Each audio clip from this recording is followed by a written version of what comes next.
Hello friends, my name is Amrut Shenoy and the NoSQL database that we have selected for this presentation is HBase. Now let me walk you through what the presentation that we are covering. This is the agenda that we are going to cover in our presentation. So I'll start with the introduction first.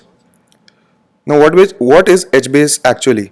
It is an open source database which can be easily accessed by the developers who want to make contributions to enhance the features of this database.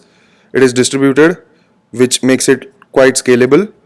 It is consistent, which is a property that any database should have in the first place. It is column oriented, which means the data structure is more focuses more towards the column rather than the rows, which will be explained later. It is multidimensional. It makes use of sorted map. It is built on top of the Hadoop distributed file system. It is also modeled after Google's Big Table. Now, for those who are not aware of Google's Big Table, it is the same database that powers many core Google services, including Search, Google Analytics, Google Maps, and Gmail. Now, what is HBase actually not?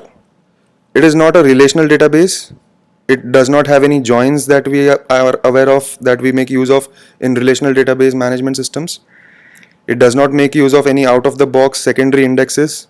Neither does it make use of any out-of-the-box transactions.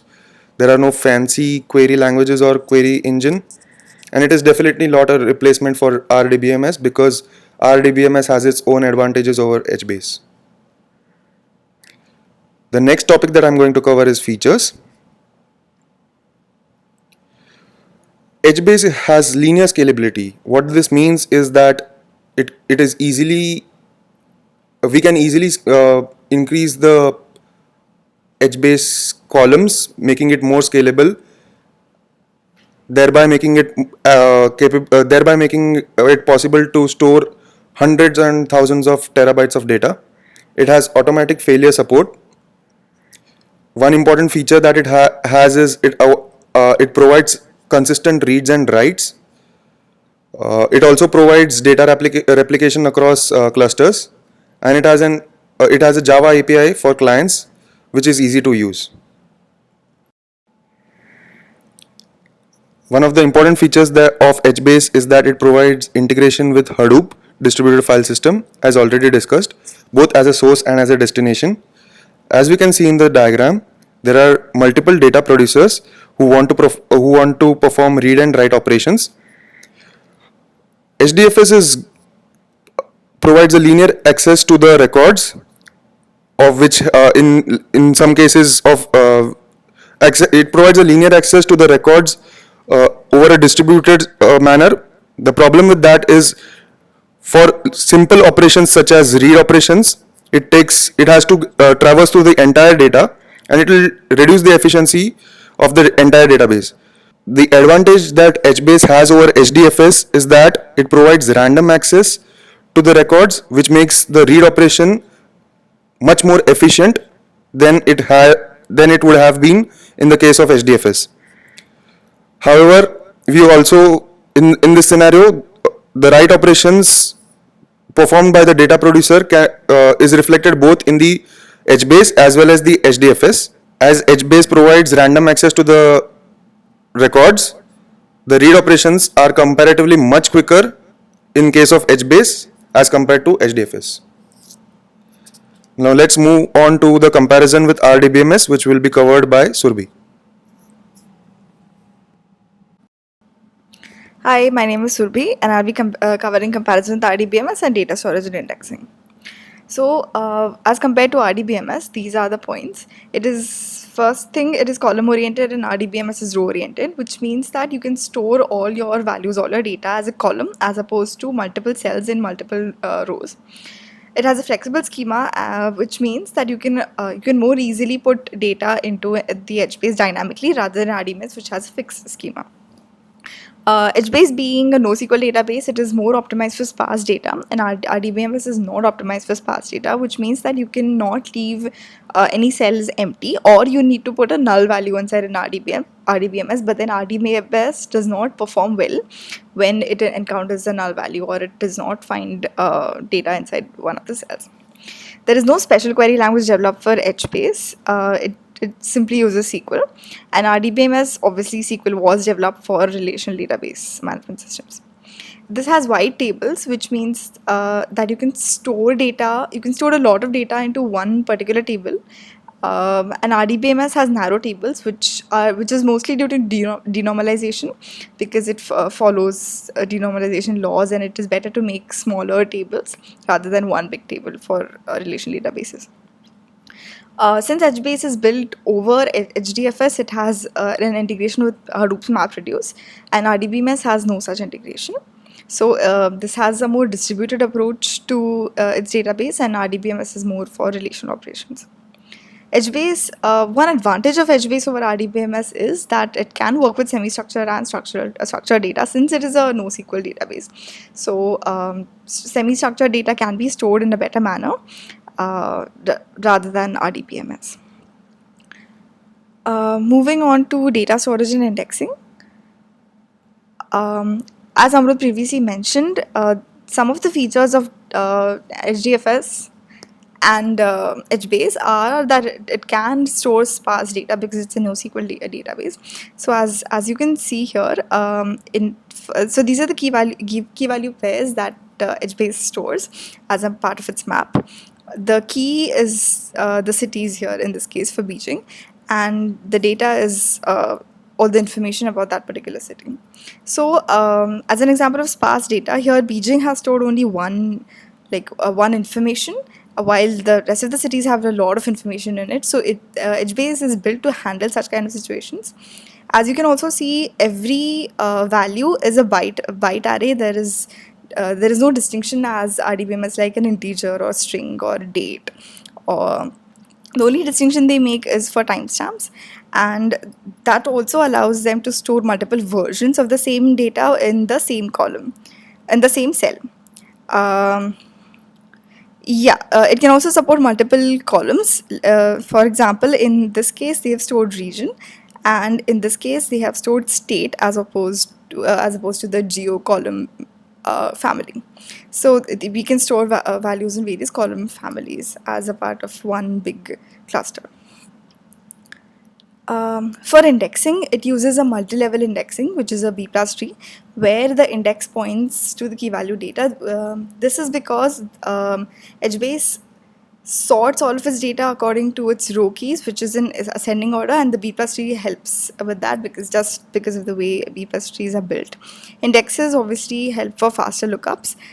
There is no built-in support for secondary indices inside HBase, but if the programmer wants to build a secondary index by himself, then he has to do it manually, because there's no automatic support for it.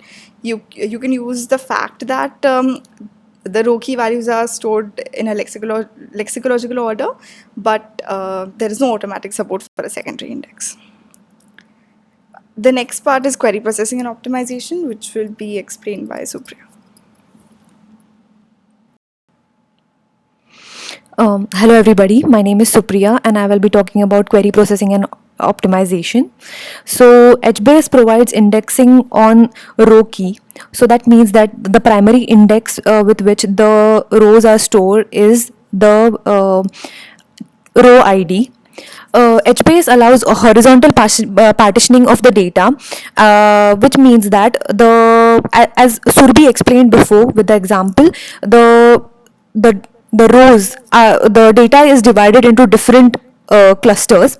So basically what HBase provides us with an advantage is we can use the same index value for different clusters because the clusters are identified by their own IDs. For query optimization, HBase uses the indexing on the row key.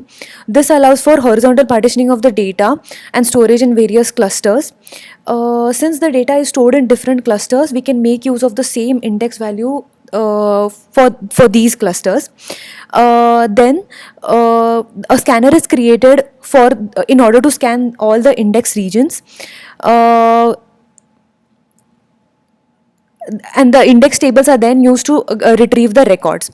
In HBase, both the put and the delete operations follow the same identical path, which helps in the query optimization. In in the application that we have developed, that is the shopping cart application, the optimization of the query is done in such a way that we have stored all the item information in one single table, since HBase provides the advantage of creating wide tables. Hence, retrieve number of IO operations in order to retrieve a particular record for that particular items will be less, as they will be stored in the same table, and HBase allows row-wise access to the data. So this is how query optimization is performed in the application that we have developed. Now I will explain the transaction management and security that is performed in HBase.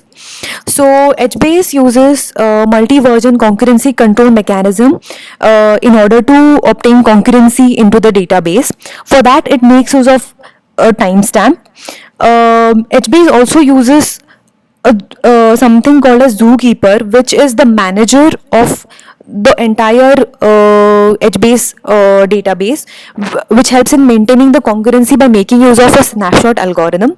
The snapshot algorithm, to explain in short, it maintains the snapshot of every record made into the database and checks for the consistency of all the records together.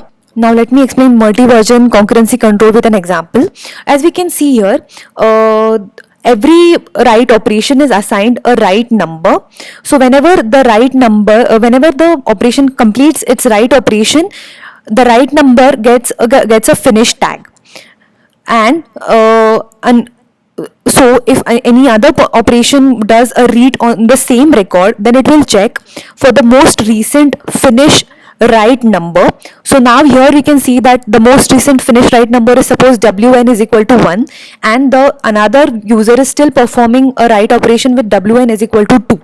So the read operation will get its timestamp equal to 1. So whatever value it will read, it will be the committed value and not the value that is currently being updated, that with write number is equal to 2. So this is how HBase maintains the concurrency while performing multiple read and write operations. Next, the security support will be explained by Amrut. Hi guys, it's Amrut again. The aim of any database should be to protect against the attacks that are developed by the hackers. HBase in its sense can be configured to provide any user authentication that will provide a secure support. HBase has an access control list. Using that, HBase has an access control list which can be which specifies what kind of users or system processes can be granted access to the associated objects. It makes use of 3 commands to impose security on the database, which are grant, revoke, and user permission. By making use of grant command, we can provide specific rights to specific users. The rights that can be performed are the rights that are there are read, write, execute, create, and admin. Based on these, every user is granted 0 or more rights. A revoke command can be used to take back the rights granted to a user of a particular table. User permission command is used to save the permission granted on a particular table. The applications slide will be explained by Pragati. Hello everyone, this is Pragati. Now I'm going to talk about the application of HBase database. There are like big companies which are using currently HBase, such as Facebook, Twitter, Yahoo, and Adobe use HBase internally. And for our implementation part, we just implemented one shopping cart application, which is a standalone application. Now I will show you the demo directly about what we have implemented as a shopping cart application.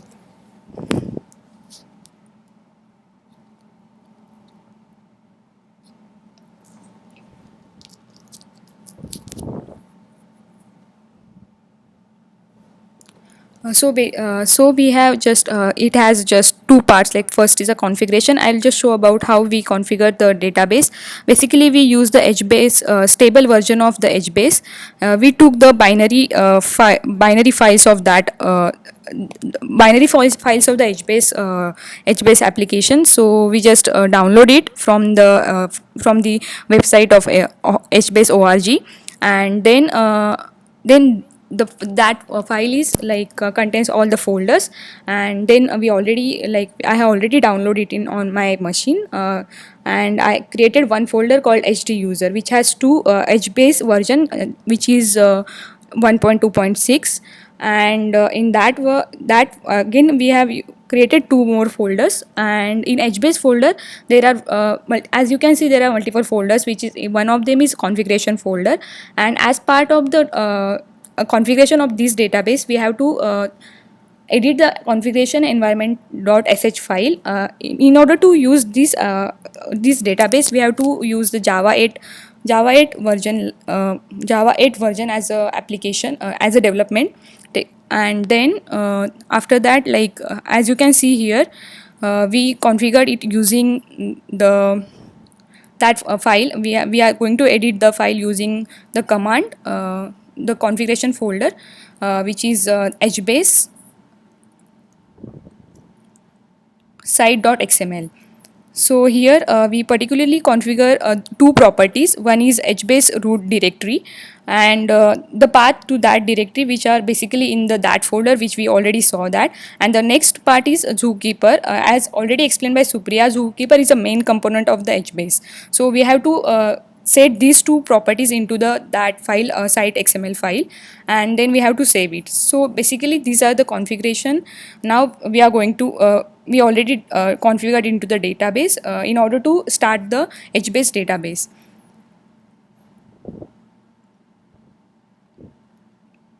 So now the configuration is done. After that, if the HBase is already starting on our server, then we have to stop it first, and then we have to start it again. So currently, actually, after like when we start, as my machine already has started the database, so I'm going to stop it. It will take some time to stop the database. And now again we can start the data again start the server using the same command. Instead of stop, we have to just use this start.hbase.sh.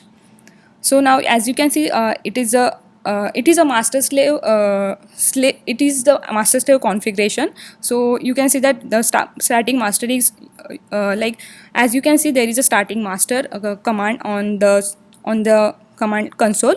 And now we have to check whether HBase is properly configured or not. So for that, it is using the HBase shell command to configure our server.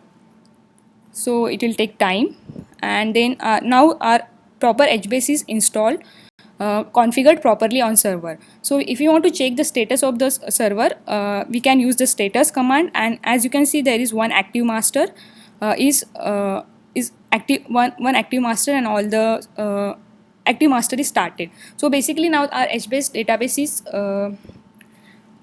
working.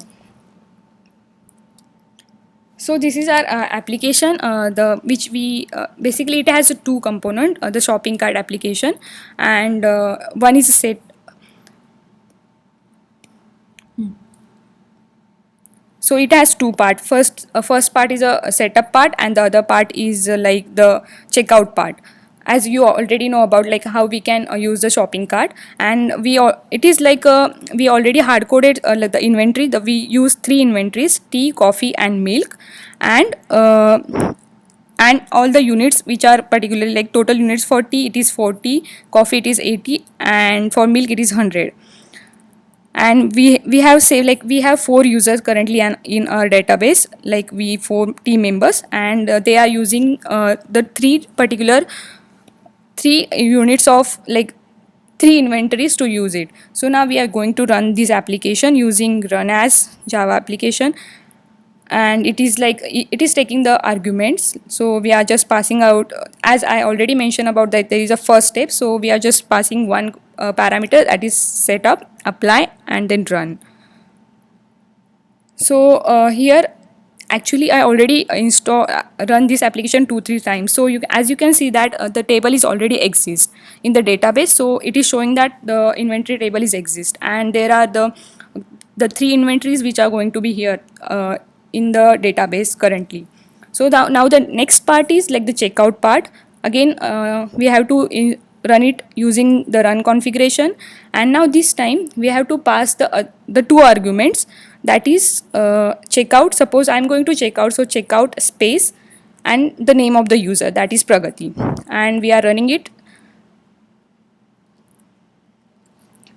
So this time, like as you can see, Pragati has 1, 2, 3 as the basic units of tea, milk, and coffee respectively.